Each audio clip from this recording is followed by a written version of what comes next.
చేసి ఒంటరిగా మీకు అంటే మీరు అంటే ఇందాక చెప్పినప్పుడు స్టార్టింగ్లో చెప్పినప్పుడు ఇంటర్వ్యూ మొదట్లో జనసేన పార్టీ భవిష్యత్ అనేది పూర్తిగా పవన్ కళ్యాణ్ గారి చరిష్మా మీద ఆధారపడి ఉంటుంది. 100% అండి. సో ఆయన చరిష్మాని బట్టే మీరు ఇప్పుడు ఈ 75 నియోజకవర్గాలలో కూడా ఆయన గెలుపు అవకాశాల గురించి మాట్లాడారు. అనామకుడు నుంచి గెలుస్తాడు అక్కడ, అనామకుడిని just in the name of Pawan Kalyan అంతే.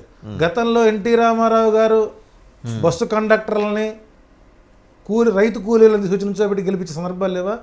అదే రిపీట్ అవుతుంది. బట్ నెత్తిన శని కూర్చున్నప్పుడు తన యొక్క స్వగతాన్ని, తన స్వశక్తిని తాను ఆకళింపు చేసుకోవడానికి సమయము, సందర్భము రావటం లేదు అన్న పరిస్థితి గ్రహస్థితి కల్పించట్లేదు. రైట్. ఈ రోజున పవన్ కళ్యాణ్ యొక్క స్వేద బిందువుల చేత తెలుగుదేశం పార్టీ వ్యవసాయం చేయాలనుకుంటున్నది.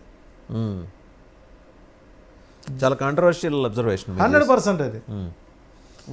మీరు ఇవాళ ఈ వివాదాస్పదమైన అభిప్రాయం వ్యక్తం చేసినందుకు రేపొద్దున యుల్ బి క్వశ్చన్డ్. తెలుగుదేశం వైపు నుంచి మీకు గట్టి ప్రశ్నలు తగులుతాయి. మీరు రెడీగా ఉన్నారా? I don't care.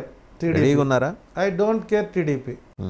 2004లో YCP Congress party గెలుస్తుందన్నప్పుడు మలక్పేట ఆఫీస్ పగలగొట్టారు. 2009లో రాజశేఖర రెడ్డి మళ్ళీ రిపీట్ అవుతాడన్నప్పుడు కర్మనఘాట్లో ఉన్న ఆఫీస్ పగలగొట్టారు. 2014లో టీడీపీ గెలుస్తుంది అన్నప్పుడు వైసీపీ కార్యకర్తలు నా కారద్దాలు పగలగొట్టారు. 2019లో 117 సీట్లతో వైసీపీ వస్తున్నప్పుడు అదే టీడీపీ కార్యకర్తలు నా ఇంకో కారు పగలగొట్టారు. 2024లో తిరిగి అధికారం వస్తున్నప్పుడు ఇంకా పగలగొడతాను. నాకు ఆఫీస్ అడ్రస్ ఎవరికి తెలియదు. ఇప్పుడంతా నేను రోడ్ల మీద తిరుగుతున్నాను, ఇంటికి కూడా పోవటం లేదు. సో ఆఫీసులు, కార్లు ఎక్కడున్నాయి మీరు చెప్పకూడదు. అందుకే నేను దొరకటం లేదు. అంటే ఇక్కడ మన సమాజంలో దిగిన తర్వాత దేనికైనా సరే సిద్ధమయ్యే ఉండాలి. సో ఇప్పుడు మీరు నేను చెప్పినటువంటి అనాలిసిస్ మీ అబ్జర్వేషన్లో అవునా కాదా? అంటే నేను పొలిటికల్గా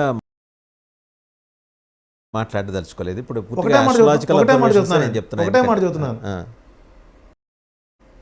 బీసీ కమ్యూనిటీ ఓట్ ఏదైతే 28 to 30% ఉందో దానిని 2014 నుంచి 2019 వరకు YS Jaganmohan Reddy drip irrigation ద్వారా టీడీపీ ఏర్పరచుకున్న బీసీ కంచుకోట మొత్తాన్ని డ్రిప్ ఇరిగేషన్ చేశాడు. ఆ చేసిన డ్రిప్ ఇరిగేషన్కి పవన్ కళ్యాణ్ వ్యక్తి మళ్ళీ దాన్ని ప్లాస్టర్ వేసుకుంటూ, లామినేట్ చేసుకుంటూ, సర్క్యూట్ చేసుకుంటూ వస్తున్నాడు. ఆ సర్క్యూట్ చేసే టైంలో ఈ స్టిక్కర్కి ఉన్నటువంటి గమ్ ఏదైతే ఉందో, ఈ టీడీపీ గమ్, అది ఉంటుందో తెలియటల్లా, ఊడుతుందో తెలియటల్లా.